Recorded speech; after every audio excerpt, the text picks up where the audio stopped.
cuando una persona tiene conocimiento de lo que realmente cómo funciona la Torá y cómo funciona la palabra. El problema estriba es en que la palabra ley la pusieron por todas partes en las traducciones. Entonces, en algunas ocasiones esa palabra es usada como si estuviera en contra de la misma ley. Y en otras, pues, normal a favor de la ley, de la Torá. Pero lo que la gente ignora es de que existen un montón de leyes. Por ejemplo, en Romanos 3:27 habla de la ley de las obras. Y ahí mismo también habla de la ley de la fe.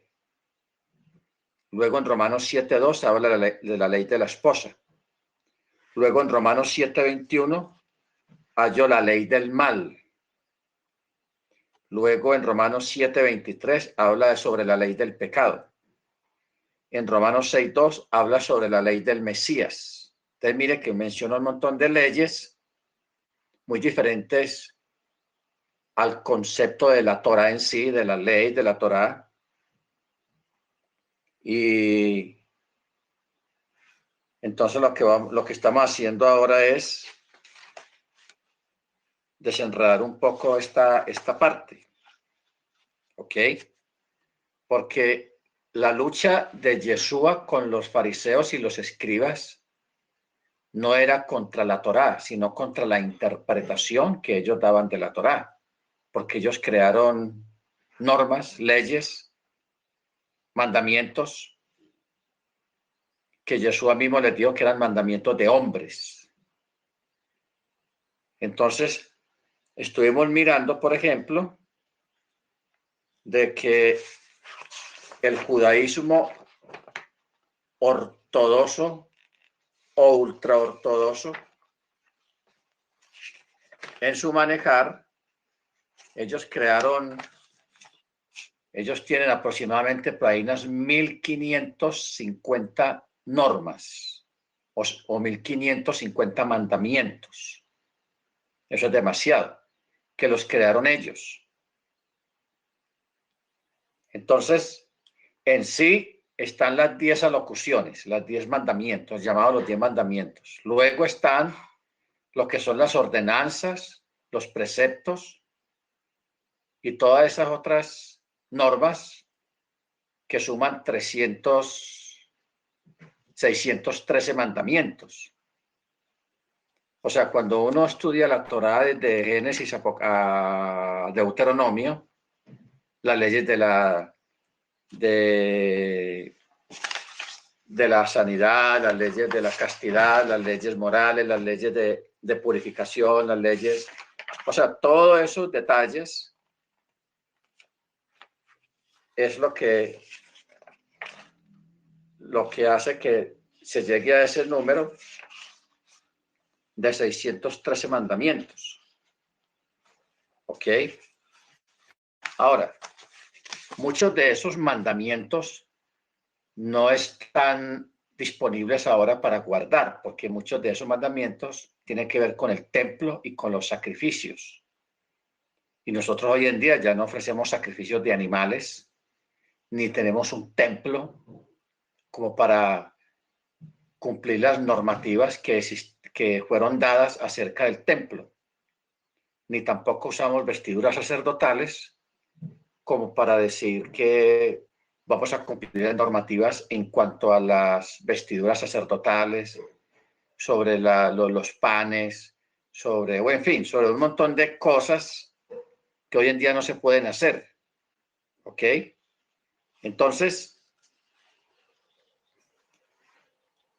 acordémonos que Yeshua cuando vino, él no vino a abrogar la ley, sino que él vino a cumplirla y a añadir 30 mandamientos más, porque eso era la expectativa que tenían los sabios en la antigüedad. Ellos decían, cuando venga Mashiach va a traer 30 mandamientos nuevos. Entonces Yeshua en sí, él no trajo 30 mandamientos nuevos, sino que solidificó y afianzó los que ya estaban expuestos. Por eso vemos que en los evangelios él siempre dice, oísteis que fue dicho, o se le dijo a los antiguos. ¿Ok? Entonces, por ejemplo, cuando él dijo, no asesinarás, no matarás, mas yo digo, cualquiera que odie a su hermano, cualquiera que lo insulte o que le falte el respeto, será culpado de homicidio o de juicio. ¿Ok? Entonces él no vino a cambiar. Claro, él sí dijo una vez, un mandamiento nuevo os doy, que os améis los unos a los otros, pero ese mandamiento ya estaba establecido en la Torá, antiguamente. En otras palabras, pero ya estaba establecido. Entonces, Yeshua lo que vino fue a darle fue profundidad a los mandamientos, a la Torá. Y también él vino para dejar afuera todos aquellos mandamientos de hombres que habían traído los ortodoxos, o sea, los fariseos. Entonces, por eso hoy en día, allá afuera, hay una cantidad de personas, especialmente de corte ortodoxo, que eso es respetable, porque nosotros no podemos juzgar a nadie, como dice la Escritura, no juzguéis para que no seáis juzgados. Entonces lo que se habla es acerca de que hay personas que quieren vivir de una manera muy ortodoxa, antigua, sin ser necesario, porque precisamente cuando Yeshua dijo estas palabras, si el Hijo os libertare, seréis verdaderamente libres. Él no estaba hablando del cigarrillo, del vicio del licor, del vicio, no. Él estaba hablando de la opresión de los mandamientos de hombres. Porque es que eso se vuelve como una dictadura. Usted sabe, cuando sube un dictador a un país, crea leyes. Por ejemplo, en Corea del Norte, el mismo presidente, el dictador que hay allá, él creó un montón de leyes para los ciudadanos. Los ciudadanos tienen que vestir la misma ropa, los ciudadanos tienen que tener un cuadro del líder en su casa, mínimo un cuadro, eso es obligatorio, una foto. Y como esa gente es muy ególatra, o ese señor es muy ególatra, hay estatuas y fotografías de él por todos lados. Por donde la gente mire, está la foto de él. Entonces la gente tiene que hacerle una venia o una reverencia a esa foto. La gente, los hombres tienen que mutilarse como se mutila él, el dictador. Entonces, esas son leyes anacrónicas y son leyes puestas por los hombres. ¿Ok? Entonces, esos dictadores lo que hacen es que agobian y asedian a los ciudadanos con leyes y leyes y leyes y leyes.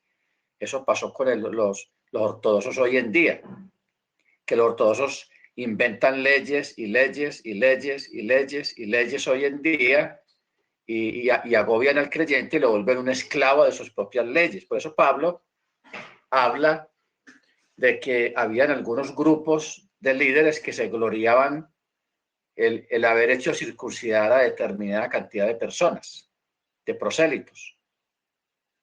O sea, un prosélito es una persona que está haciendo techubá o que es extranjero y que quiere hacerse judío o hacerse creyente de Yeshua.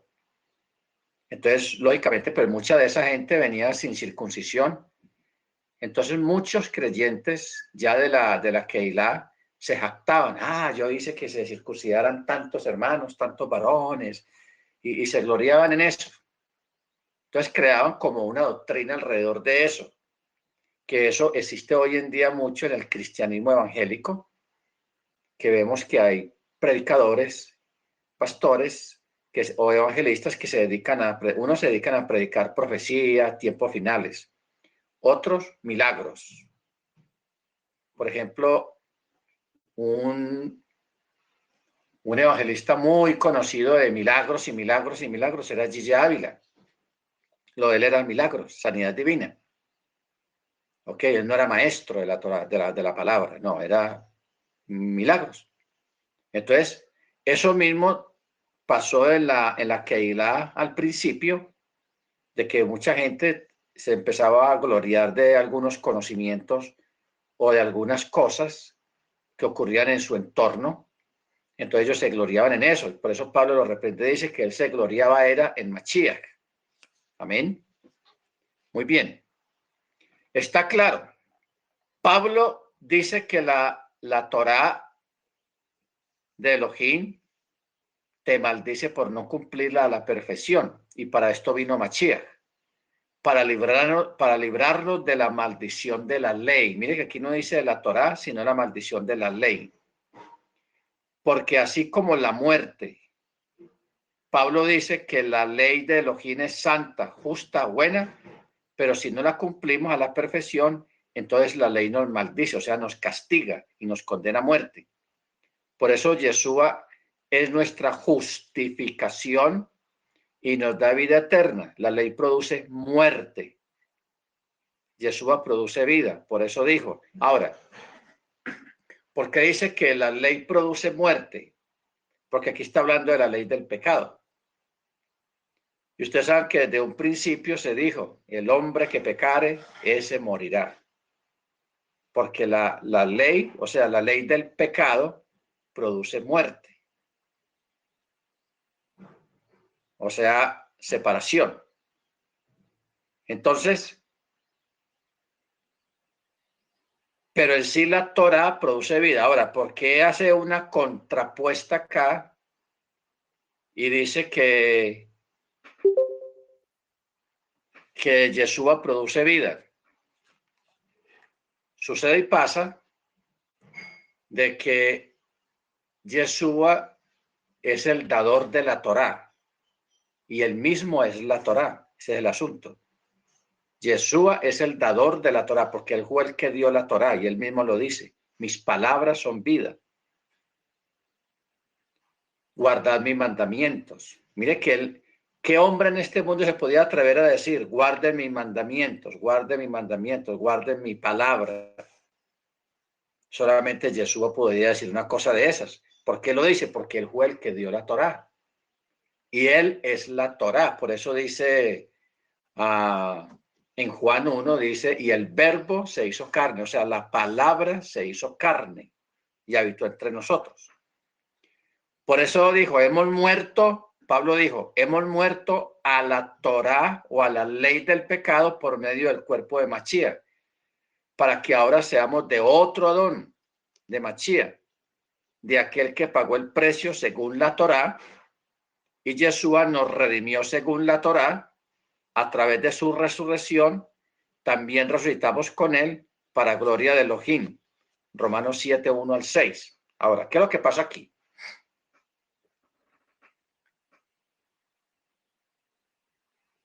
La Torá es perfecta. La Torá es perfecta. Pero la verdadera combinación de la Torá y lo que trae realmente una vida eterna es la Torá con Mashiach. La Torá sin Mashiach está inconclusa, pero la Torá con Mashiach está perfecta. Entonces, esa es la parte que nosotros tenemos que aprender a juntar las piezas, a juntar las piezas, donde encaja cada texto, cada palabra, para poder entender las palabras de Yeshua y las palabras de Rav Shaul, de Pablo. ¿Ok? Ahora, vamos a mirar aquí en Romanos 7, el 1 al 6, dice, ¿acaso ignoráis, hermanos? Entonces, entre paréntesis dice, pues hablo con los que conocen la Torá, la legislación de la ley, que la ley se enseñorea del hombre entre tanto que éste vive. Porque la mujer casada está sujeta por la ley al marido mientras éste vive. Pero si el marido muere, ella queda libre de la ley del marido. Mire que aquí habla de la ley del marido. Ya esta es una ley diferente a la Torá. Así que, si en vida del marido se uniera a otro varón, será llamada adúltera. Pero si el marido muriere, es libre de esa ley. ¿De cuál ley? ¿De la Torá? No, de la ley del marido. De tal manera que si se uniere a otro marido, no será adúltera. Así también vosotros, hermanos míos, habéis muerto a la ley del pecado mediante el cuerpo de Machía, para que seáis de otro. ¿De quién? Del que resucitó de los muertos, a fin de que llevemos fruto para Elohim. Porque mientras estábamos en la carne, las pasiones pecaminosas que eran por la ley del pecado obraban en nuestros miembros llevando fruto para muerte. Pero ahora estamos libres de la ley del pecado. Lo que pasa es que los traductores astutamente omitieron palabras, pero aquí debería decir la ley del pecado. Entonces dice, pero ahora estamos libres de la ley del pecado por haber muerto para aquella en que estábamos sujetos, de modo que sirvamos bajo el régimen del nuevo Ruach y no bajo el régimen viejo de la letra.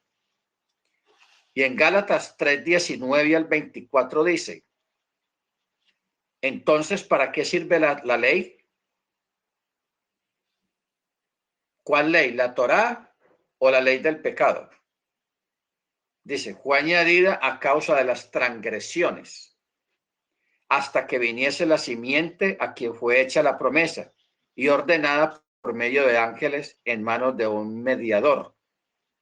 Y el mediador no es de uno solo, pero Elohim es uno. Entonces dice, luego la ley es contraria a las promesas de Dios. O sea, la ley es contraria a las promesas de Dios en ninguna manera.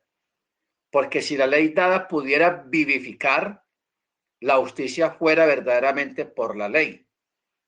Mas la escritura lo encerró todo bajo pecado para que la promesa que es por la fe en Yeshua fuese dada a los creyentes. Pero antes que viniese la fe, estábamos confinados bajo la Torá, bajo la ley del pecado, encerrados para aquella fe que iba a ser revelada. Entonces yo pregunto, ¿por qué dice aquí, pero antes que viniese la fe? ¿De cuál fe habla? Si antes de que fuera al Sinaí ya la fe existía a través de Abraham. Por eso dice el texto, y Abraham creyó a Elohim y le fue contado por justicia. Entonces, ¿de cuál fe está hablando aquí Pablo? Porque dice, pero antes que viniese la fe, estábamos confinados bajo la Torá, bajo la ley, perdón, del pecado, encerrados para aquella fe que iba a ser revelada. Ojo, encerrados para aquella fe que iba a ser revelada. De manera que la ley ha sido nuestro ayo, o sea, el guía, para llevarnos a Machía a fin de que fuésemos justificados por la fe. Pero venida la fe, ya no estamos bajo el ayo, o sea, el guía. El guía. ¿Cómo entendemos esto? Aquí Pablo está hablando de una fe que va a ser revelada. Porque la fe natural ya existía. Y también hay una ley natural que ya existía. Porque también hay una ley natural. ¿Cuál es la ley natural? De que todo ser humano, conozca o no conozca Torá, conozca o no conozca Elohim, tiene una ley en su conciencia. Se llama la ley de la conciencia o la ley natural. Que esa es la ley que hace que la persona cuando hace algo malo, su conciencia lo reprende. O la persona se da cuenta que hizo algo malo porque la conciencia, la persona se siente mal. Algo está pasando dentro de la persona. Esa es la ley natural. Ni siquiera es ley de letras, sino una ley natural que está implantada en cada ser humano. ¿Ok? Pero antes de que viniese esa ley natural, existe la ley de la fe. La fe natural también, de que toda persona en nuestro ADN tenemos grabado algo que de pronto no entendemos y es la creencia o la certeza de la existencia de un ser superior, que la gente le puede llamar de muchos nombres. Esa se llama la ley de la fe natural, que eso lo tiene todo ser humano adentro. Así diga que es ateo, que no cree ni en lo que come, Eso es puro cuento chino. Eso es simplemente protestas de berrinches de las gentes. Eso del ateísmo. Eso es puros berrinches. ¿Ok? Pero toda persona adentro en su conciencia, en su mente, tiene la ley natural de la fe que le hace creer y pensar de que hay un ser muy grande, un ser muy poderoso, póngale el nombre que le ponga, que es el creador de todas las cosas y es el que rige todas las cosas. Eso lo tiene todo el mundo en la mente. ¿Ok? Ahora, ¿qué fue lo que hizo Yeshua? Yeshua vino a traer la ley, a revelar la fe genuina. Que si la fe genuina se pone al lado de la fe natural, como acabamos de hablar, entonces se juntan las dos y se convierte en una fe poderosa en cada persona. ¿Ok? Entonces, lo que la ley del pecado hizo, no matarás, no adulterarás, no asesinarás, no hablarás mal del prójimo, no esto, no aquello. Eso es un camino que llevó al ser humano al conocimiento y prepara al ser humano para que cuando se realice la venida del Mesías, cuando se realizó la venida del Mesías, que vino a traer aquella fe no revelada antiguamente, sino después de Mashiach, entonces esa es la fe perfecta, la fe completa. Ahora, esa fe en Mashiach, que es el autor y consumador de la fe y el que trajo vida eterna a los seres humanos, promesa de vida eterna a los seres humanos, y que vino y ratificó la Torá que él mismo había dado en la conciencia de las personas y a través de las tablas. Entonces, ahora, mire que Jacob, o sea, Santiago, mire lo que dice Santiago capítulo 2, un daño aquí. Bueno, entonces, ¿qué ocurre? Mire lo que dice Santiago capítulo 2, verso 8 al 12. Dice, si en verdad cumplís la ley real, conforme a la escritura, aquí habla de otra ley, la ley real, conforme a la escritura, amarás a tu prójimo como a ti mismo, bien hacéis. Pero si hacéis asesión de personas, cometéis pecado y quedáis convictos por la ley como transgresores.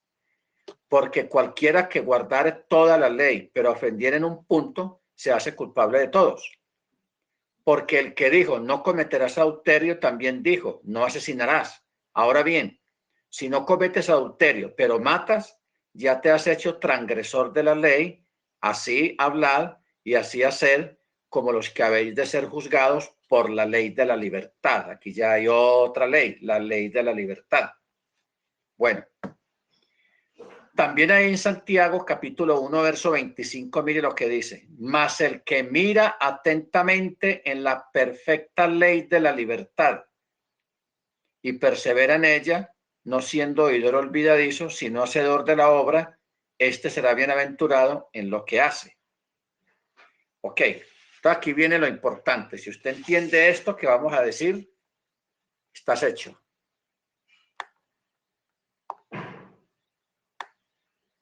Mira,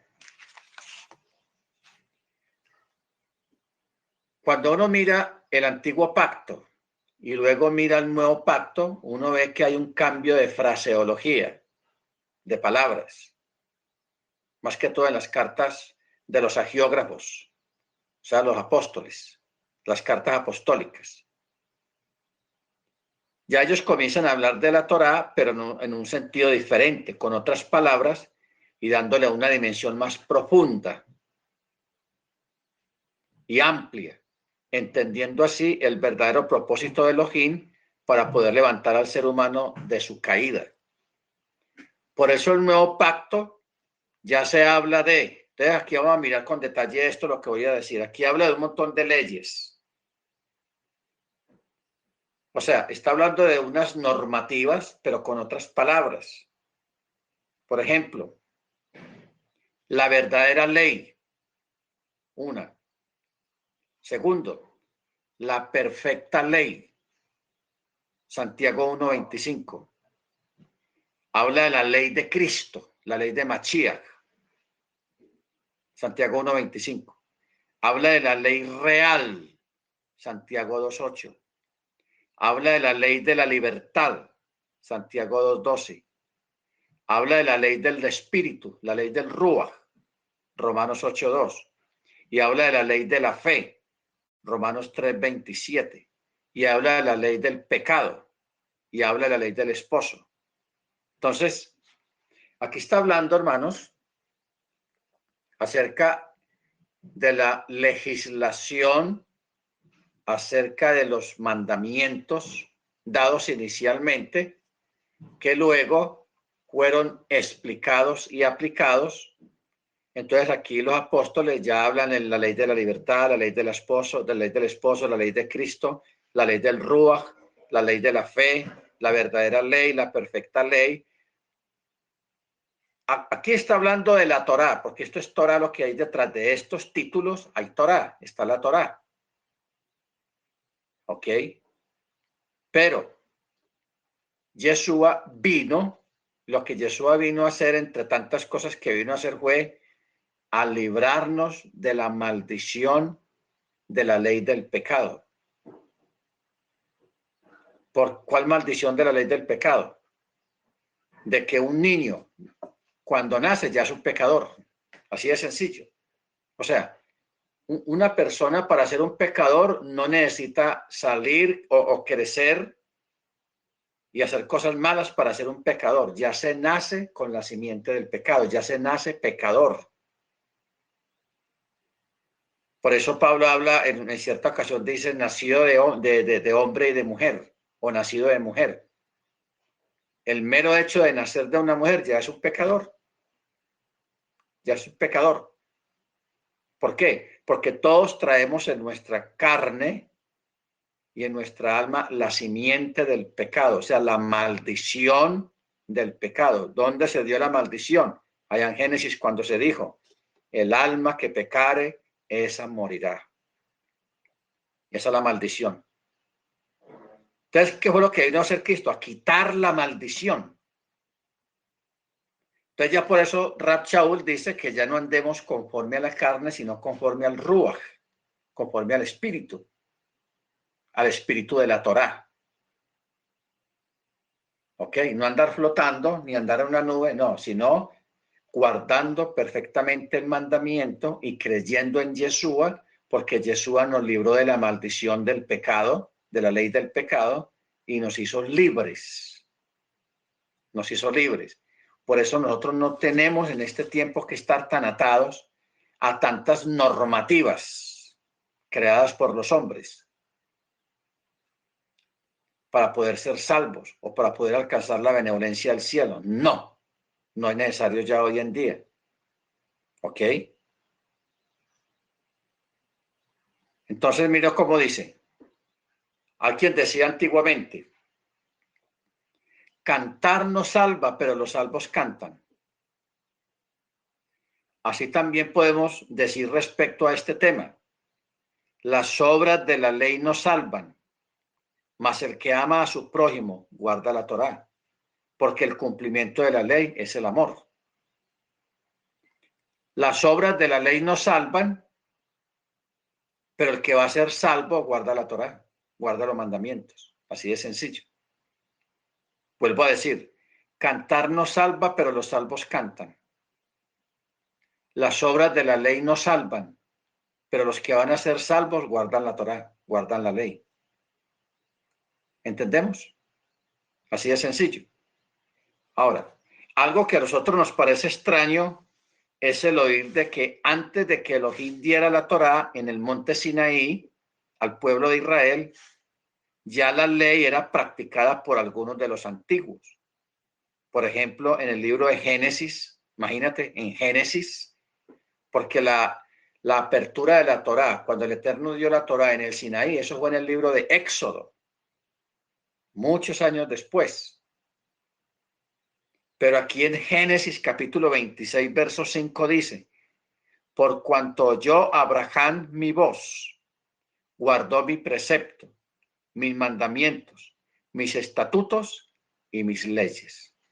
Uno queda asombrado de que exista un texto de estos en Génesis y que esté hablando de Abraham, que fue mucho antes del Sinaí y que él ya estuviera guardando preceptos, mandamientos, estatutos y leyes. Obedeciendo mi mandato. Este es un nombre genérico que incluye todo lo que él debía observar, o sea, mandamientos, leyes y enseñanzas. Es probable que la misbah, o sea, mandamiento, haga alusión al mandato divino de lej, lejá, ve por ti mismo. Génesis 12:1. O también cuando le pidió que ofreciera a su hijo en holocausto. Génesis 22:1. Mis leyes. Esto hace alusión a las leyes divinas de acuerdo a las cuales el hombre debe de imitar las acciones de Elohim. Estas son leyes implantadas en el corazón de la persona. La Torá, la enseñanza, hace ilusión a la circuncisión de Abraham, sus hijos y sus servidores. Usted recuerda que ahora estamos hablando de la ley natural innata en la conciencia de cada ser humano. Pero aparte de eso, por ejemplo, Noé ya conocía parte de las leyes de los sacrificios. Porque cuando el Eterno le dijo que de ciertos animales escogiera 3 parejas, o sea, de demás, eran animales que estaban destinados a ser sacrificados cuando él saliera del arca. ¿Cómo hizo Noé para saber qué animales se podían sacrificar y cuáles no? O sea, cuáles eran kosher y cuáles no eran kosher. El Eterno ya le había enseñado, ya él sabía. Y también quién le había enseñado cómo se hacía un sacrificio. Porque él no cogió el animal y juácate a palazos o a piedra, no. Él lo sacrificó de acuerdo a la normativa de la Torá. ¿Ok? Entonces, la parte de los sacrificios de animales, la construcción de altares, el incesto, al matrimonio, las bendiciones a los hijos y un montón de cosas que ya se practicaban, lógicamente tenía que haber alguna instrucción de parte del cielo para que estas normas fueran cumplidas de acuerdo a la voluntad del Eterno. ¿Ok? La tradición rabínica afirma que los patriarcas ya cumplían muchos de los preceptos que más tarde fueron dados en el Sinaí.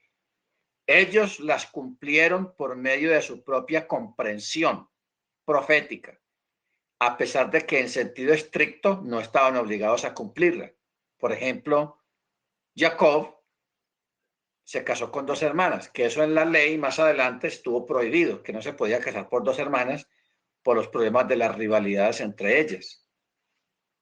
También se refiere a aquellas leyes que, aunque no estaban escritas, fueron prescritas de parte del Eterno al ser humano. Por ejemplo, la prohibición de robar, de derramar sangre, de tomar la mujer del prójimo y otros. Génesis 26, 10 al 11, por ejemplo. Génesis 26, 10 al 11 dice, y Abimelech dijo, ¿por qué nos has hecho esto? Por poco hubiera dormido alguno del pueblo con tu mujer y hubiera traído sobre nosotros pecado. Entonces Abimelech mandó a todo el pueblo diciendo, el que tocare a este hombre o a su mujer, de cierto morirá. O sea, aquí estamos hablando de un egipcio, que dentro de la legislación egipcia, el tocar a una mujer casada o robarse una mujer casada, pues era pecado. Y mire cómo él sentencia, el rey Abimelech dice, el que haga esto morirá. Entonces, ya en la antigüedad, en algunas culturas ya existían algunas normativas muy sencillas, muy indispensables, como lo que es robar, lo que es derramar sangre, tomar la mujer del prójimo, asesinar a una persona, hablar mal de una persona, ya eso estaba prescrito en la antigüedad. ¿Ok? Entonces, Se trata aquí, entonces, de leyes de carácter racional, que en sí mismas no precisan de sanción divina. Su propósito es establecer un estado de armonía social entre los seres humanos. Porque eso es la Torá. ¿Qué es lo que hace la Torá? ¿O cuál fue el propósito de la Torá? Que la gente viviera bien. ¿Qué es lo básico de la sociedad? Respetar el bien ajeno. O sea, está hablando de adulterio, del robo y de perjurar, o sea, ser testigo falso contra una persona. Esas son cosas elementales, sencillas, que hacen que la convivencia entre las personas esté bien. ¿Ok? Esos son mandamientos naturales ratificados por el mismo Eterno. Si miramos atentamente todo esto, vemos que los preceptos principales anunciados en la era patriarcal son los que se refieren al respeto por el prójimo en todos los sentidos. Viene la ley en el Sinaí y continúa igual. Viene la llamada gracia y sigue igual, porque el cumplimiento de la ley es el amor. Gálatas 5:15. Porque toda la Torá en una palabra se cumple. Amarás a tu prójimo como a ti mismo. En sí, ¿qué es amar al prójimo? Lo que acabo de decir. Respetarlo. No asesinarlo. No hablar mal de él. No testificar en falso contra él. Respetar sus posesiones. Respetar sus posesiones. O sea, no robarás. ¿Ok? Entonces, eso es amor al prójimo, respetarlo en ese sentido. Bendito el Eterno. Entonces, la vida del judaísmo cambió drásticamente después de la destrucción del segundo templo, en el año 70 después de Machía. Al no haber templo, ni sacerdotes, ni fariseos, ni saduceos, ni sacrificios de animales, una gran cantidad de preceptos y ordenanzas ya no tenían vigencia, porque todas ellas dependían o giraban alrededor del templo. Y al no haber templo, perdían su efectividad y uso. Y claro, no podían existir al mismo tiempo dos templos, ya que los creyentes en Yeshua venían a ser el nuevo templo, como lo dice el apóstol Pablo en 1 Corintios 3:16. ¿No sabéis que sois templo de Elohim y que el Ruach de Elohim mora en vosotros? O sea, 70 años después de Machía, que fue destruido el templo por los romanos, eso tenía que ocurrir, porque no podían existir dos templos. El templo allá en Jerusalén y el otro templo nuevo, indestructible, que son los creyentes, porque cada creyente se convierte en un templo del Eterno. Entonces, si Pablo pronuncia esas palabras o da una enseñanza acerca del otro templo, entonces eso confundiría a la gente. Bueno, entonces, ¿a cuál templo voy? ¿Al que está en Jerusalén? ¿O ahora que yo soy templo, yo puedo presentar mi propio sacrificio de alabanza al Eterno? ¿Ok? Entonces, a raíz de eso, es de que la gente, pues, el Eterno los guió a través del Ruach para que fueran conscientes de que ahora hay un nuevo templo. Pero ese nuevo templo es temporal también. Mientras que venga el templo de los templos, que es la Nueva Jerusalén, donde Yeshua, como sumo sacerdote, como Rey de Reyes, Señor de Señores, va a ejercer poder, dominio sempiterno por los siglos de los siglos. Amén. Entonces, esto es algo que nosotros debemos de entender para no confundirnos, porque es que aparentemente Pablo dice algunas palabras que uno no entiende, que parecen contradecir el resto de las escrituras.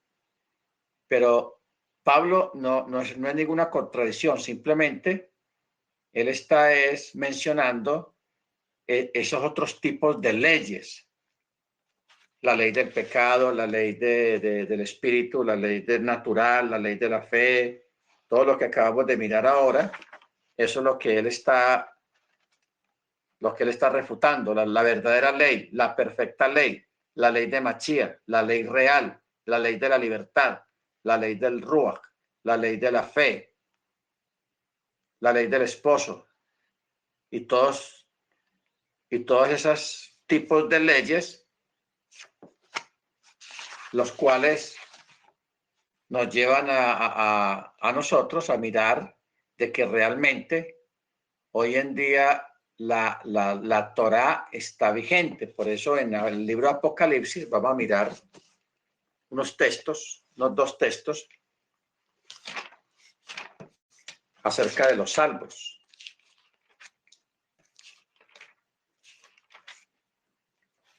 Por ejemplo, en Apocalipsis capítulo 14, verso 12. Después de la destrucción de la Gran Babilonia, verso 11 dice, y el humo de su tormento sube por siglos y siglos, y no tienen reposo de día ni de noche los que adoran a la bestia y a su imagen, y cualquiera que recibe la marca de su nombre. Y aquí está la perseverancia de los santos.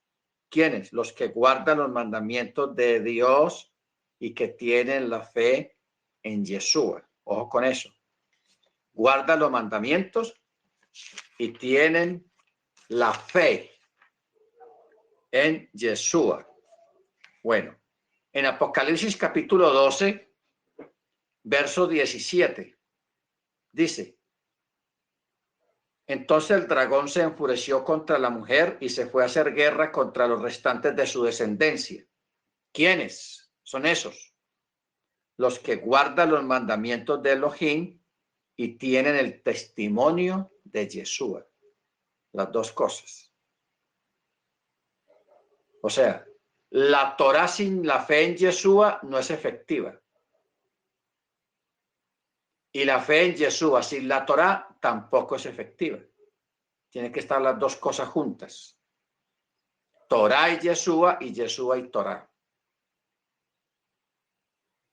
Porque la gente que no entiende esto se basa en un texto que dice que el justo por la fe vivirá. Pero ¿cuál es el asunto? Que la fe produce obras. La fe produce obras. ¿Cuáles son esas obras? Las obras de la Torá, las obras de la ley. Pero no está hablando de las obras de la ley en cuanto a no matarás, no harás esto, no. Está hablando de las buenas cosas que se hacen bajo la Torá, que es el respeto, que es no asesinarás, no matarás, te acordarás de los pobres. Eso está en la Torá. La ley de los votos, la ley de la ayuda, en fin, todas esas normas que van a favor del prójimo, eso es la Torá. Ok. Bendito el Eterno. Muy bien. Ahora vamos a cambiar un poco y vamos a meternos un poquito en el asunto de las parábolas. Las parábolas es una técnica oriental, judía, pero también se utiliza mucho las parábolas entre los árabes. Las parábolas o los dichos. La mayoría de los dichos que hay aquí en Colombia, por ejemplo, eso fue heredado de los judíos, porque Colombia tiene tanta influencia judía a través de los españoles que vinieron acá al principio. Ellos trajeron toda esa palabrería, toda esa parabolería y todos esos dichos, que muchos de esos dichos son bíblicos. Los dichos, los refranes y todas esas cosas. Entonces, antiguamente se daban enseñanzas profundas o enseñanzas básicas para que la gente las entendiera mejor y se daban era a través de parábolas, de historias, de cuentos. Eso en el judaísmo se llamó la tradición oral, que es la Gemara y la Misná. La Gemara y la Misná. Porque la Gemara se trata de parábolas, de historias, de cuentos. Por eso vemos a Jesús diciendo, y había un rey y un padre tenía 2 hijos. Y una señora estaba en su casa y se le perdió la perla. Son historias. O hubo un hombre que pasaba por un campo y se encontró una perla, una joya de gran precio, y no se la robó, sino que la volvió a meter ahí en el terreno donde la encontró, la escondió, y luego fue y consiguió dinero y compró el predio donde estaba la perla, para que no se viera que se la había robado. Entonces son historias. Entonces, detrás de cada una de esas historias hay una enseñanza. Hay una enseñanza. Entonces, de ahí sale la técnica de lo que llaman el machal o las parábolas. Las parábolas. Lo primero que nosotros debemos tener en cuenta es que las parábolas dentro del judaísmo han sido siempre una constante dentro de la cultura judía y una forma de adornar sus conversaciones cotidianas a través de dichos, refranes y cuentos que prácticamente han llenado la vida religiosa y social de las mismas. Actualmente existen recopiladas unas 5.600 parábolas, todas de diferentes matices y usos, las cuales han enriquecido la cultura didáctica de los Yehudim en todo el mundo. Son 5.600 parábolas. Yo aquí tengo un libro de parábolas que apenas ahí hay 200.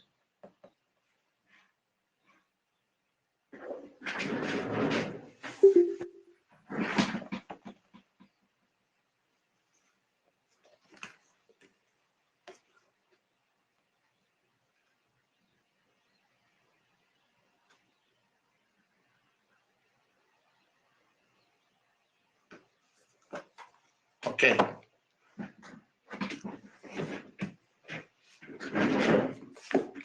Por ejemplo, yo aquí tengo este libro. Yo aquí tengo varios libros de parábolas rabínicas.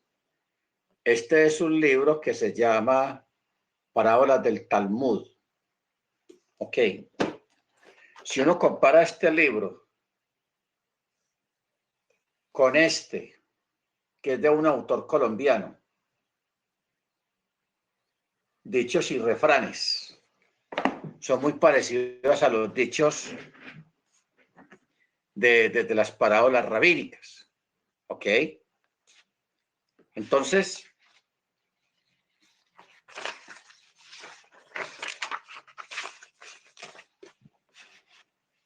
dentro de la cultura académica, llamémoslo así, la cultura académica, existe un tipo de fraseología,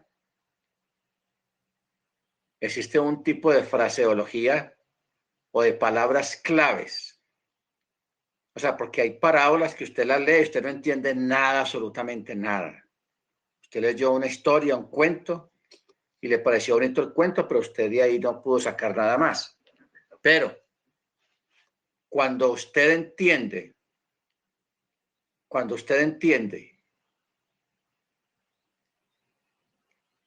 usando las palabras clave, el significado de cada palabra, porque en la cultura eso es como códigos, llamémoslo más bien códigos. ¿Qué es lo que quiere decir la palabra rey? ¿Qué es lo que quiere decir hijo?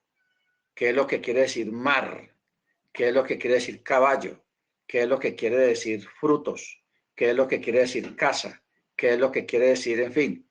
Cada palabra tiene un significado dentro de la cultura judía, oculto, cuando estamos hablando de cosas ocultas. Entonces, si una persona se aprende el significado de estas palabras, cuando lea una parábola, va a entender lo que dice la parábola, pero si no conoce el significado de las palabras claves, no va a entender la parábola, va a quedar en las mismas. ¿Ok? Es una técnica hebrea muy buena y esa técnica el mismo Eterno la usó, porque es que en la misma Antiguo Pacto hay un montón de parábolas que el mismo Eterno las dijo, que ahorita las vamos a mirar. Por ejemplo, Yeshua mismo, como es usual en su cultura, hizo uso de las parábolas para adornar sus enseñanzas, muchas de las cuales ya eran de uso popular y otras fueron de su autoría. En ningún momento podemos permitir que se le dé un bajo perfil despreciativo a las parábolas, como mucha gente lo hace, ya que a través de las parábolas Yeshua dejó consignadas muchas de sus grandes enseñanzas, como está escrito en el Evangelio de Matillahu, Mateo 13, versos 34-35 dice: todas estas cosas habló Yeshua a las multitudes en parábolas, y sin parábolas nada les hablaba, para que se cumpliese lo dicho por el profeta cuando dice: abriré mi boca en parábolas y declararé cosas escondidas desde la creación. O sea, a través de las parábolas el Eterno enseñó cosas muy profundas, ocultas, desde antes de la fundación del mundo.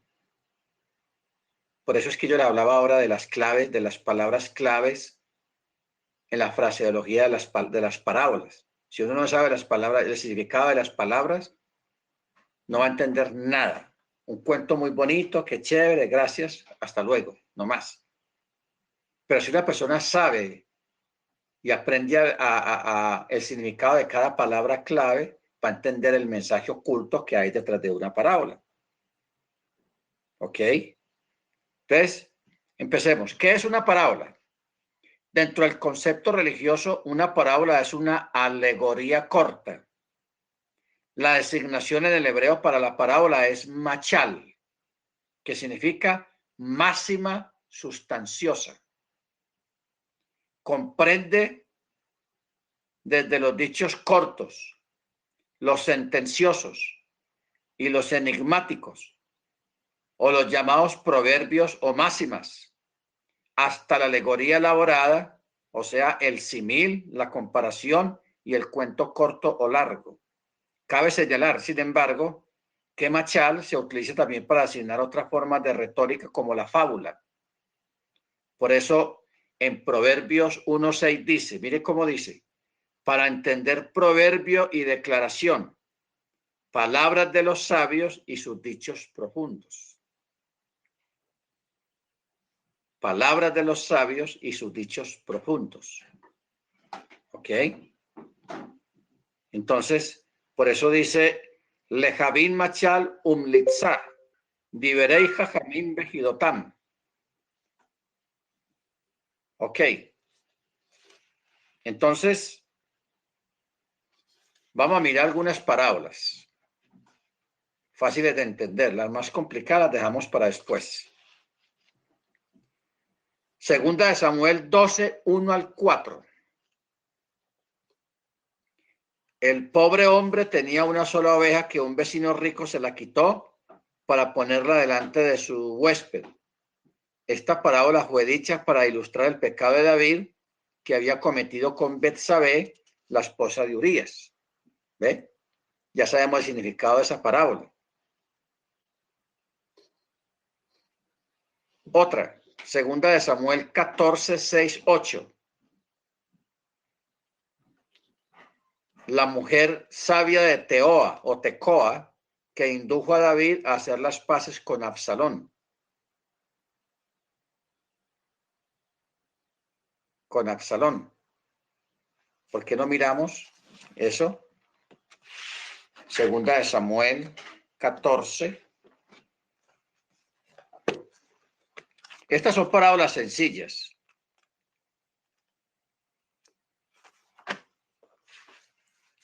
Segunda de Samuel 14, 6, 8.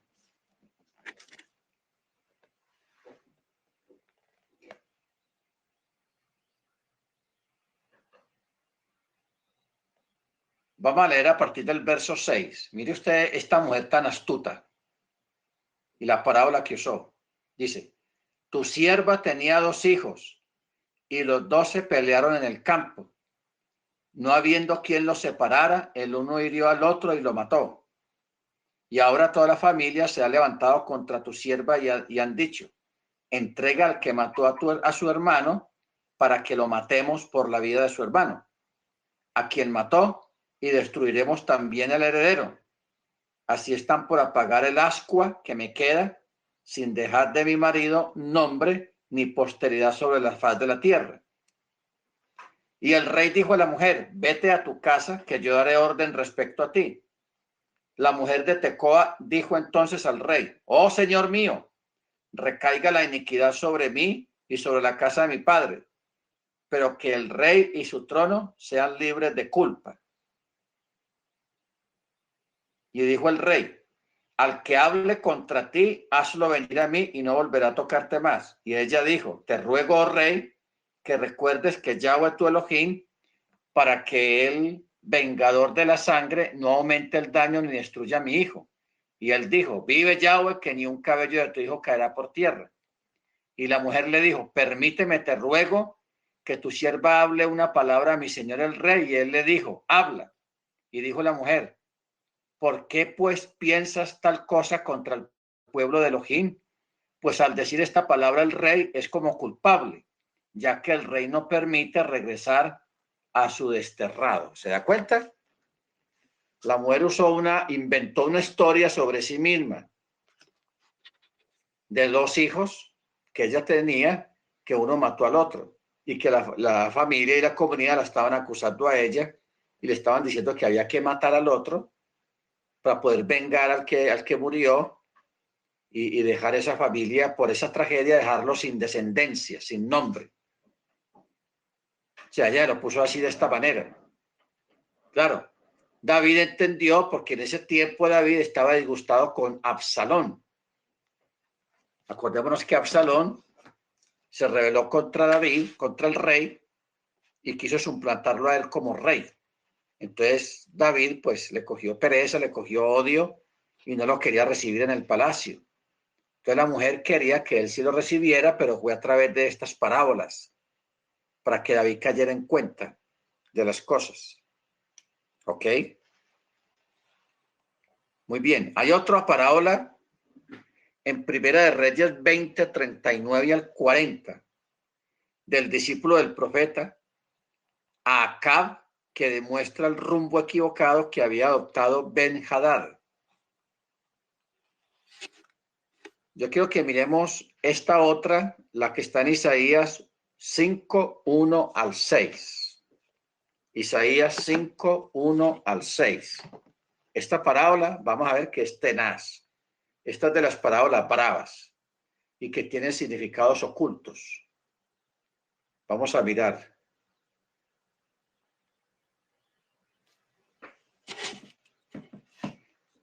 Isaías, capítulo 5.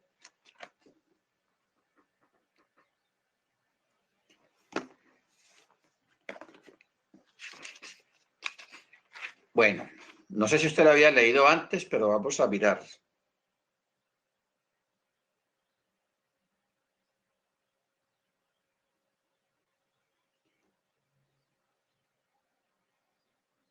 Cantaré en nombre de mi amado un canto de amor respecto a su viña. Tuvo mi amado una viña en un collado fértil. La cavó y despedregó y plantó una preciada cepa. Construyó una torre en su centro y cavó en ella un lagar. Esperó a que diera uvas, pero dio agarazones. La palabra agarazones es una uva que nunca madura, o sea, se pone dura, no madura. Agarazón. Y ahora, oh habitantes de Jerusalén y varones de Judá, juzgad entre mí y mi viña. ¿Qué más cabría hacer yo por mi viña que yo no hubiera hecho? Porque esperando que diera uvas, dio agarazones.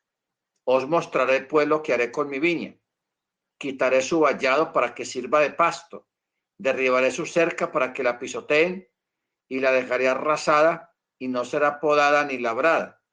Le crecerán las zarzas y los espinos y a las nubes impondré mandato para que no llueva sobre ella. ¿Ok? Entonces, si uno examina bien lo que es la palabra viña, lo que es la palabra collado, lo que es la palabra despedregar, lo que es la palabra torre, o sea, hay que sacar de ahí las palabras principales, que es viña, collado, cavar, plantar, poner una cepa, la palabra torre, la palabra lagar, la palabra uvas y la palabra agarazones. Entonces, si uno va y mira en el vocabulario oculto sobre el significado de cada una de estas palabras, uno va a entender de qué está hablando acá, qué mensaje hay ahí detrás oculto. Claro, este no es muy oculto, porque en el verso 7 lo aclara. La viña de Yahweh Chebaot es la casa de Israel. Los hombres de Yehudá, su plantel preferido. Esperaba equidad y he aquí iniquidad. Rectitud y he aquí acritud. O sea, aquí está hablando de Israel. Pero mire todo lo que él le hizo a Israel. Le puso una torre, el templo. Cavó a través de ella un lagar, protección. Pero esperó buenos frutos, pero no dieron frutos. Sí nacieron uvas, pero las uvas no maduraban. Se quedaban verdes. ¿Ok? Entonces, esta es una forma, y mire que esta parábola es del mismo Eterno. Eso no fue alguien que se inspiró y dijo, voy a contar esta historia, voy a inventar esto. No. Fue el mismo Eterno el que creó esa parábola. Bueno.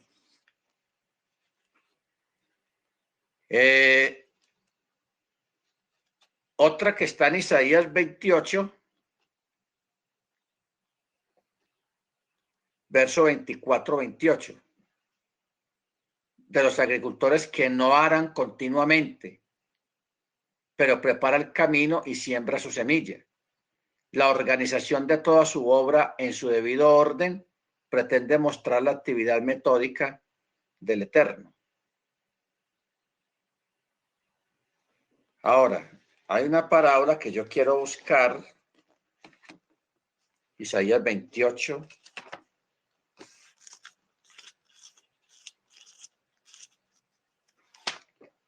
que es la parábola de los árboles.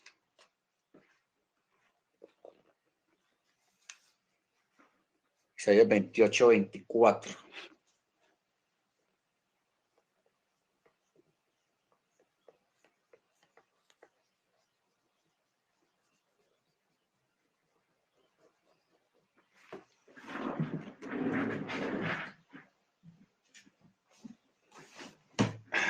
Yo creo que busquemos una parábola que yo quiero que la miremos.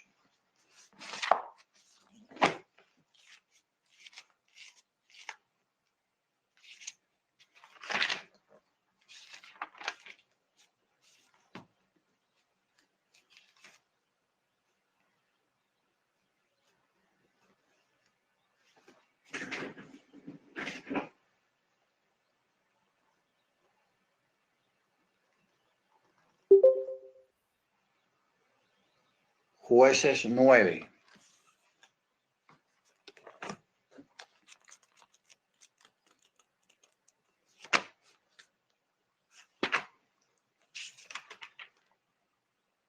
Ok, aquí está.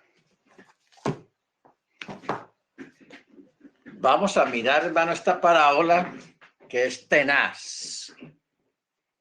A mí me gustan las parábolas fuertes y que tienen enseñanzas ocultas. Bueno, son ocultas hasta que son reveladas o alguien las descubre. Bueno, libro de Jueces, capítulo 9. Verso 7 en adelante.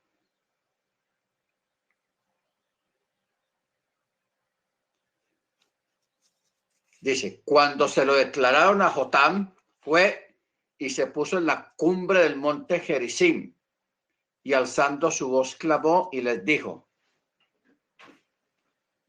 escúchenme, señores de Siquem, para que escuche Elohim.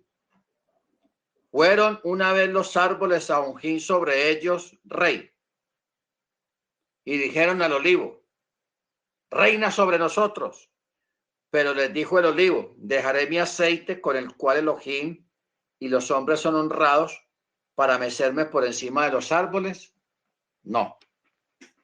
Le dijeron entonces a la higuera, ven y tú reina sobre nosotros. Pero la higuera les dijo, dejaré mi dulzura y mi buen fruto para mecerme por encima de los árboles. No. Luego los árboles le dijeron a la vid, ven tú, reina sobre nosotros. Y la vid les respondió, dejaré mi mosto, o sea, mi vino, que alegra a Elohim y a los hombres, para mecerme por encima de los árboles. No. Entonces todos los árboles le dijeron a la zarza, ven, zarza, tú, reina sobre nosotros. Y la zarza dijo a los árboles, si en verdad queréis ungirme como rey sobre vosotros, venid y refugiaros bajo mi sombra. De lo contrario, saldrá fuego de la zarza y devorará los cedros del Líbano. Ok. A mí esta parábola, porque esta es una parábola, me encanta mucho. ¿Por qué? Por la enseñanza tan profunda que hay ahí. Primero, el primer texto, o sea, el verso 7, dice que Jotam fue y se paró en el monte Gerizim. Acordémonos que son dos montes, Gerizim y Ebal. Un monte era para maldecir y otro era para bendecir. El monte Gerizim fue para maldecir. Ahora, ¿de qué trata esta parábola? De que los árboles querían un rey. Entonces primero le dijeron al olivo, oye, olivo, reina sobre nosotros. Y el olivo dijo, no, yo estoy muy ocupado, tengo mis cosas que hacer para los cuales fui creado. No. Luego le dijeron al olivo y el olivo también les dijo, no, yo no, porque yo tengo mucho trabajo. Por lo que sale de mí se ungen los reyes, los aceites, la unción. Fueron donde la higuera y la higuera tampoco dijo, no, ¿qué tal? Voy a dejar mi dulzura, los higos. Dijo que no. Fueron a la vid. Ven tu reino a nosotros. Y dijo la vid, no, pues como yo voy a dejar de dar vino. Si el vino alegra, hasta el mismo Eterno se alegra con mi vino, con el mosto.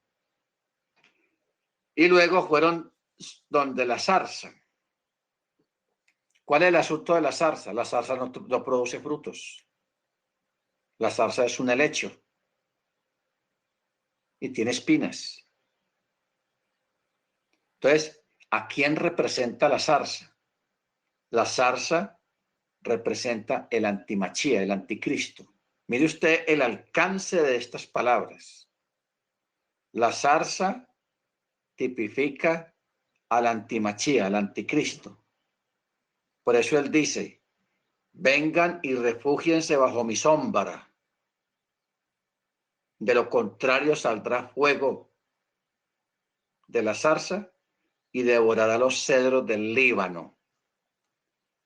Aquí está la clave. Ahora,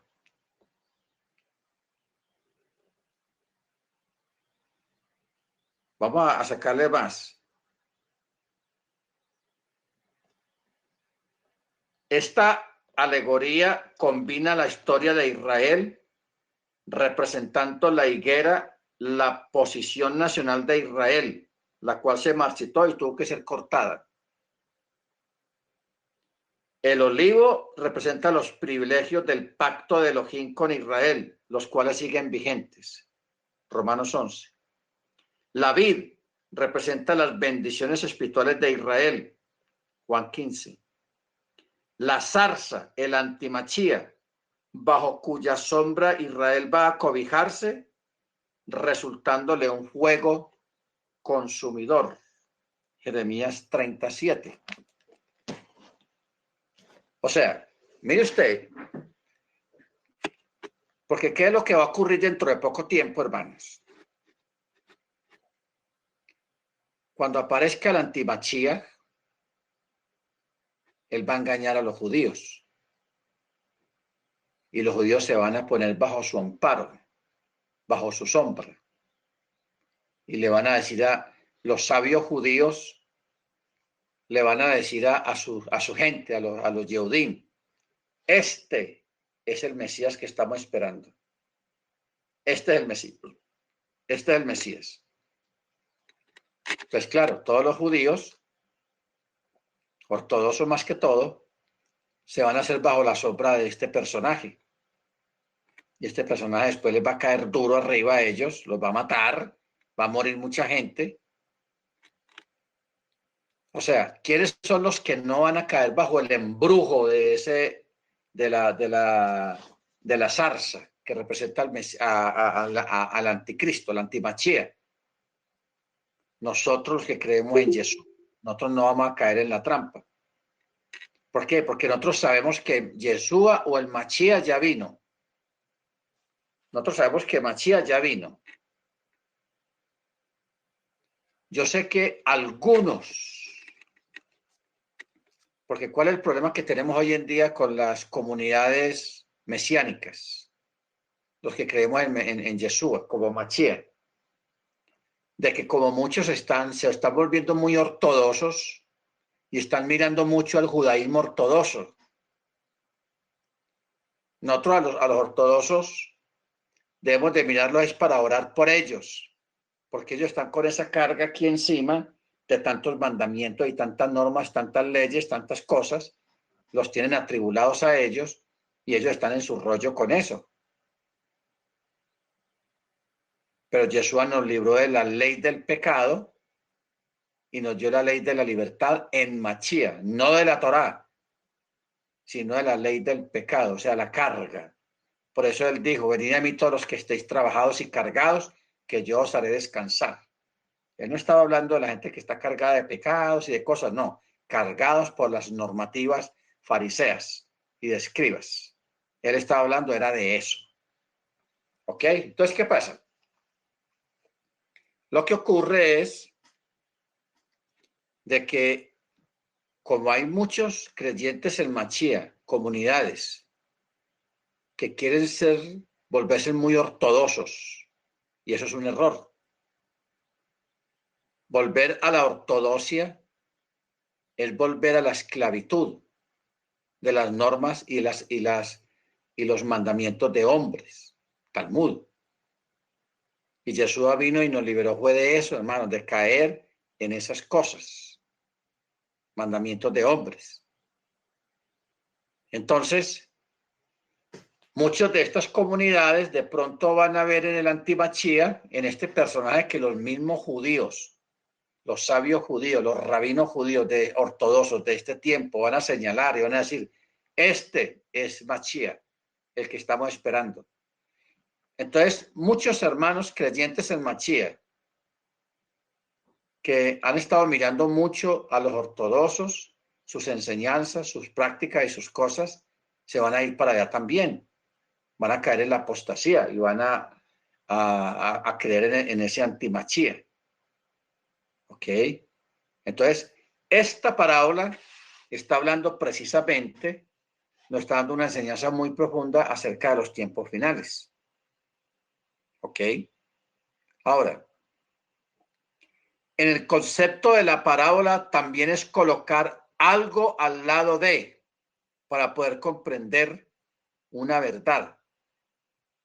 En otras palabras, se narra una historia corta de la vida real para comprender mejor la verdad de una doctrina. Cabe anotar que las parábolas no es para hacer doctrinas, sino para explicar de otra manera una verdad ya enseñada. También las parábolas son usadas por Elohim para enseñar cosas profundas, solamente aquellos que tienen parte del reino de Elohim, siendo solo entendidas por ellos. Mateo 13:52. Y les dijo esto: por esto todo escriba docto en el reino de los cielos es semejante a un padre de familia que saca de su tesoro cosas nuevas y cosas viejas. ¿Ok? Entonces, vamos a mirar, por ejemplo, una parábola muy cortica.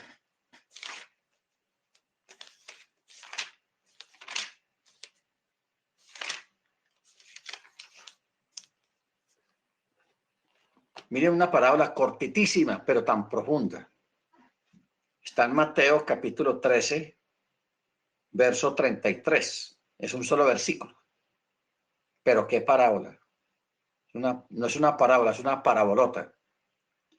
Otra parábola les habló y les dijo: el reino de los cielos es semejante a la levadura que una mujer tomó y la escondió en 3 medidas de harina hasta que todo fue leudado. ¿Ya? Una persona cristiana en este tiempo lee esto y dice: está bueno, 3 medidas de harina y todo fue leudado. Ok, ya. No agarró nada, no entendió nada. Pero como estaba, Jesús aquí está usando el sistema de él que dice: el reino de los cielos es semejante a la levadura que una mujer tomó y la escondió en 3 medidas de harina hasta que todo fue leudado. Ustedes saben que la levadura es sinónimo de pecado, lo malo. Y la harina es la masa. Ahora que pasó Pesaj, el pan que se comió en Pesaj era solamente harina, no tenía levadura. Entonces, ¿de qué está hablando esta pequeña parábola aquí? La mujer es Hasatán, que el Eterno lo reprende. Y las 3 medidas de harina es el ser humano, porque el ser humano tiene 3 áreas, es tripartito. El ser humano consta de alma, cuerpo y ruach. Alma, cuerpo y espíritu. Nechamah, cuerpo y ruach. 3 partes. ¿Qué fue lo que hizo Hasatán con el ser humano? Contaminó, le echó levadura. Contaminó al ser humano en sus 3 áreas. El alma, el cuerpo y el espíritu. Por eso dice: una mujer la escondió en 3 medidas de harina, en el alma, el cuerpo y el espíritu, hasta que todo fue leudado. ¿Ok? Hasta que todo fue leudado. Bendito el Eterno. Muy bien. En la primera parábola del capítulo 13 de Mateo, encontramos que la multitud lo había seguido y entre los que le seguían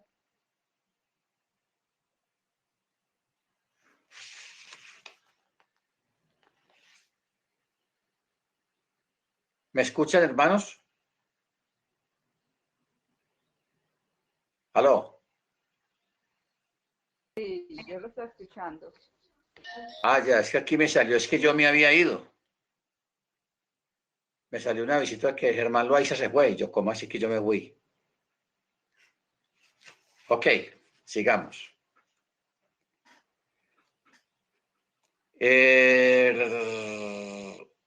Entre los que le seguían estaban los escribas y los fariseos. Y habiendo Jesús salido de la casa, se fue a la playa y se sentó en una barca y les habló muchas cosas en parábolas. Notemos que la parábola está en plural en la porción. O sea, este machal se puede clasificar en 3 partes. La parábola dicha, el propósito de la parábola y la explicación de la parábola. 3 cosas.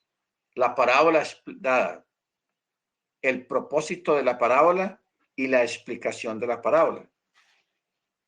En este machal o parábola, Yeshua toma algo de la vida cotidiana del judío, que era la siembra del trigo, algo muy común entre ellos. Para nosotros de pronto no. Del versículo 3 al 9 encontramos la narración corta tomado de lo cotidiano de la siembra y nos dice el machal que el sembrador salió a sembrar y unas semillas cayeron en el camino y las aves la comieron, otras en pedregales, otras entre espinos y otras cayeron en buena tierra. Esto está en Mateo 13.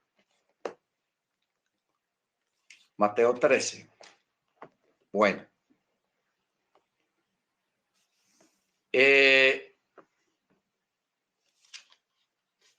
Luego, en el verso 10, acercándose los discípulos, le dijeron, ¿por qué les hablas en parábolas? Y él respondió y dijo, porque a vosotros ha sido dado a conocer los misterios del reino de los cielos, pero a ellos no les ha sido dado. Porque el que tiene, le será dado y tendrá más que suficiente, pero al que no tiene, aún lo que tiene le será quitado. Por eso les hablo en parábolas, porque viendo no ven y oyendo no oyen ni entienden. Y se cumple en ellos la profecía de Isaías que dice, de oídos oiréis y no entenderéis, y viendo veréis y no percibiréis, porque el corazón de este pueblo se ha engrosado y con los oídos oyen pesadamente y han cerrado sus ojos, no sea que vean con los ojos y oigan con los oídos y entiendan con el corazón y se conviertan y yo los sane. Y eso no puede ser así. Y usted dice, pero ¿cómo así que eso no puede ser así? ¿Cuál es el propósito, pues, de la predicación? Eso es muy sencillo.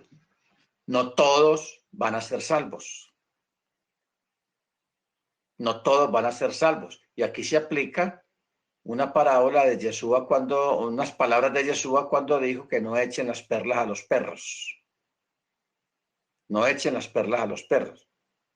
Por eso la comprensión de las escrituras no es para todo el mundo, así sea pastor. Pero el 90% de lo que un pastor predica o enseña o cree, no es como él cree. Porque es que ustedes saben que una Biblia la puede comprar cualquier persona. Una Biblia la puede comprar cualquiera, el pagano, el idólatra, el secuestrador, el violador, el traqueto, el mafioso, el corrupto, la prostituta. Cualquier persona puede comprar una Biblia y leerla, porque eso no está prohibido. Pero de leerla a entenderla hay un trecho muy largo, muy largo. Por eso la Biblia está escrita como está escrita. La gente cree que entiende lo que está leyendo ahí, que porque se conoce los textos de memoria, ahí no está diciendo nada, no entiende nada. ¿Por qué? Porque la enseñanza, la doctrina, la verdad está oculta a los ojos naturales del ser humano. O sea, la verdad de la Biblia, la verdad de lo que está aquí, está oculta a los ojos del hombre natural. El entendimiento y el abrirse de lo que está oculto a entenderlo, eso está a aquellos a quienes el Señor se digne a revelarlo o a aquellos que están en Torá, guardando mandamiento. Amén. Bendito el Eterno. Sigamos. Aquí está hablando lo que acabamos de leer aquí del sembrador. Esto es una parábola sencilla porque el Eterno mismo, Yeshua mismo la explica. Por eso en el verso 18 dice, oíd pues vosotros la parábola del que sembró. De todo el que oye la palabra del reino y no la entiende, viene el maligno y se lo arrebata lo que fue sembrado en su corazón. Este es el que fue sembrado junto al camino. El que fue sembrado en los pedregales, este es el que oye la palabra y al momento la recibe con gozo. Pero como no tiene raíz en sí, sino que es de corta duración, llega la tribulación, los problemas, la persecución por causa de la palabra, se escandaliza y chao, se va. El que fue sembrado entre espinos, este es el que oye la palabra, pero el afán del mundo y el engaño de la riqueza ahogan la palabra y se hace infructuosa. Pero el que fue sembrado en tierra buena, este es el que oye y entiende la palabra, el que también da fruto y produce cual a 100 por uno, cual a 60 por uno y cual a 30 por uno. ¿Qué es lo que tenemos acá? 4 terrenos. O sea, esta parábola está relacionada con la fiesta de Sukkot, la fiesta de las especies, las 4 especies. El etrog, el lulav, el mirto. Bueno, son 4 especies. Que esas 4 especies tienen que ver con el carácter, los 4 diferentes caracteres de los seres humanos. Tiene olor, pero no tiene sabor, pero no tiene olor, todos esos detalles. Luego acá, en esta parábola, son 4 terrenos también. Y está hablando de 4 personas diferentes también. Pero solamente uno de 4 es el que se queda. Los otros 3 se van. Mire que es más la gente que se va que los que se quedan. Son más los que se pierden que los que se salvan. Si fueran más los que se salvaran, estaríamos llenos de congregaciones de miles y millones de personas guardando Shabbat, pero eso no es así. Somos una minoría. Y eso no es de extrañarse porque eso ya está escrito a través de parábolas también. Y Yeshua mismo lo dijo, muchos son los llamados y pocos los escogidos. Procurad pues que vosotros seáis escogidos, no llamados. Amén. También esta parábola y lo de las especies de la fiesta de Sukkot tienen que ver con las 4 bestias del libro de Daniel. Las 4 bestias. También está relacionado con los 4 evangelios. Mateo, Marcos, Lucas, Juan. Y también está relacionado con los 4 bestias en el libro de Apocalipsis, que son 4 también. Cuando uno pone a mirar todo este panorama que tenemos, empezando con la fiesta de Sukkot, que tiene 4 especies, las 4 ramas. Luego está el libro de Daniel con las 4 bestias. Luego está esta parábola que Yeshua habla de la parábola del sembrador, que cae en 4 terrenos diferentes. 4 personas que son diferentes, que reaccionan diferentes ante la palabra. Luego está en el libro de Apocalipsis las 4 bestias que traen muerte y destrucción. Entonces, todo esto está relacionado. Y luego los 4 evangelios. Los 4 evangelios, que son 4 formas de 4 personas, que muchos de ellos no se conocieron entre sí,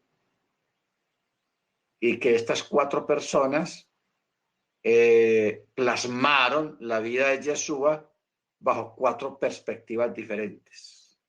¿Ok? Todo eso está relacionado. Bendito sea el Eterno. Muy bien. Pero mire que todo eso es a base de parábolas. Muy bien. La palabra misterio en el griego es musterión, que es un derivado de muo, que quiere decir cerrar la boca, o que significa secreto. En otras palabras, el Brit Hadashah, esta palabra no quiere decir misterioso, algo oculto que nadie sabe cómo lo usamos en español, sino de conocimiento retenido y luego dado a conocer en forma enigmática. O sea, la palabra secreto o sod quiere decir conocimiento retenido. Y aquel a quien se lo van a dar a entender, se lo van a entender en forma enigmática. O sea, que la persona la agarre, capte. Entonces,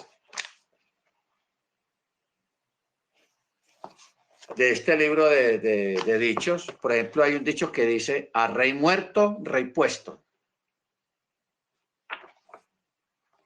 Es mejor solo que mal acompañado. No se puede servir a dos señores en un mismo tiempo.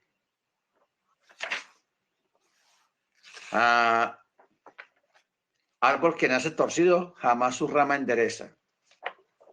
Con la vara que mide serás medido. Dios aprieta pero no ahoga. Boca cerrada no entra mosca. Quien tenga tienda, que la tienda. O sea, estos son dichos, refranes, que detrás de ese refrán una persona tiene que analizar qué es lo que le están diciendo. Quien tenga tienda, que la tienda. ¿Qué quiere decir eso? Que el que tenga su negocio atienda su propio negocio, no ponga a un trabajador a que le vea su negocio porque le va a robar. Que no hay como el dueño para atender su propio negocio y cuidarlo. Quien siembra viento recoge tempestades. Que eso está en la Torá. Más vale ser cabeza de ratón que cola de león. Entonces, todos estos dichos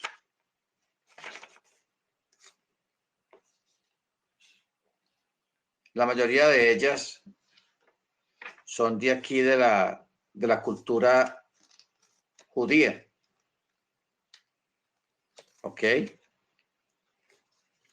Son dichos de la cultura judía. Entonces, por eso, la palabra sod o secreto es un conocimiento que está retenido y que solamente se le va a dar a conocer a quien lo merezca.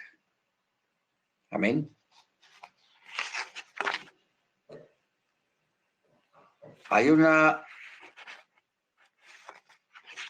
parábola, es que el tiempo ya se nos va a ir, que está en uno de los profetas de habla del Efa. Que a mí esa parábola me ha intrigado mucho.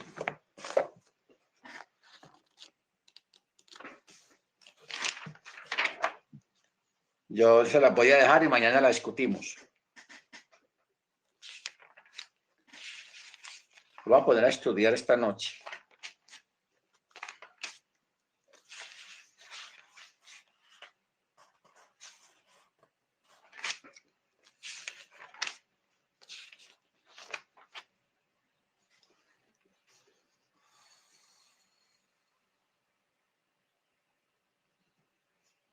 Zacarías 5.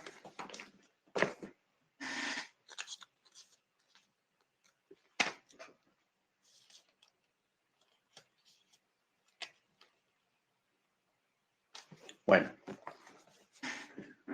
anótela.